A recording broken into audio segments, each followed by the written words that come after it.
આજે જે ગુનો દાખલ કોંગ્રેસ પક્ષના અમારા કાર્યકર્તાઓ પર થયો છે એ સદંતર ઉપજાવી કાઢેલી અને બનાવટી એફઆઈઆર છે. પહેલા તો સવાલ એ થાય કે મારી પત્રકાર પરિષદ જે સવારે ભુજના સર્કિટ હાઉસના કોન્ફરન્સ રૂમમાં યોજાઈ એમાં મેં ગુપ્તચર વિભાગને આમંત્રણ આપેલું.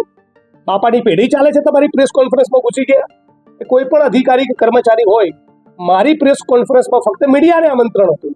તો મીડિયા સિવાયના આઈબીના અધિકારીઓને બેસીને દાપણ કરવાની શું જરૂર? સવાલ નંબર 1. સવાલ નંબર 2, ખુરશી ખસેડવાના પગલે આઈબીના જે મહિલા કર્મચારીનું અપમાન થયું, એ પડી ગયા, એને લઈને હું દિલગીરી અનુભવતો હતો. હવે મારી દિલગીરી જતી રહી છે, કેમ કે એમણે એટ્રોસિટી એક્ટનો ખોટો દુરુપયોગ કરી પોતે દલિત સમાજના છે એ વાતનો લાભ ઉઠાવીને આ ખોટી બનાવટી એફઆઈઆર કરેલી છે. ગુજરાતના 50 લાખ દલિતો મારી કર્મશીલતા, મારા એક્ટિવિઝમ, મારા કામના સાક્ષી છે કે અત્યાચાર અન્યાયની કોઈ પણ ઘટનામાં 1% પણ હું કોમ્પ્રોમાઇઝ કરતો નથી. એટલે આવું કોઈ કૃત્ય બનેલું હોય હું પોતે જ સામે જઈને ફરિયાદ કરાવડાવું, પણ આવી બનાવટી ફરિયાદ કરવાની વિરુદ્ધમાં છું. આ ગાંધીનગરના ઈશારે થયેલી એફઆઈઆર છે. ફરિયાદી પોતે કરેલી એફઆઈઆર આને માનતો નથી.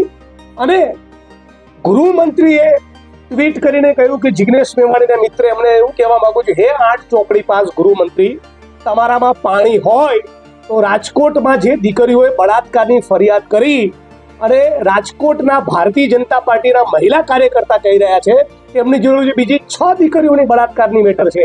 તમારામાં તાકાત હોય મિસ્ટર હર્ષ સંઘવી, તમારામાં પાણી હોય તો આ બાબતનો કોગ્નિઝન્સ લઈને તાબડતોબ તમે ધરપકડ કરીને બતાવો. હું માંગ કરું છું ચિરાગ કોરડિયા આઈજી સમક્ષ અને એસપી સમક્ષ કે આવા પ્રકરણમાં ગુનો દાખલ કરતા પહેલા તમારે તકેદારી રાખવી જોઈતી હતી. એ માણસની ધરપકડ પણ કરી કાઢી. આ જ કચ્છમાં મેં સવારે પ્રેસ કોન્ફરન્સ કરીને દલિત સમાજને ફાળવેલી 1000 એકર જમીનમાં દબાણની મેં વાત કરી અને કલેક્ટરને મળ્યા તો ત્યાંથી મને એક ડોક્યુમેન્ટ મળ્યું છે. નાયબ મામલતદાર પુરવઠાએ અને રેવન્યુ તલાટીએ રેકોર્ડ ઉપર રાપરના બેલા ગામમાં દલિતોની જમીનમાં જે લોકોએ ગેરકાયદેસર દબાણ કર્યા એ તમામ આરોપીઓના નામ રેકોર્ડ ઉપર લખ્યા છે. કરાવો ને આમાં લેન્ડ ગ્રેબિંગની ફરિયાદ, કરાવો ને એટ્રોસિટી એક્ટની કલમ 3 મુજબ ગુનો દાખલ. આમાં ગુનો દાખલ નથી કરવો. કચ્છની અંદર ઠેર ઠેર ડ્રગ્સ વેચાય છે.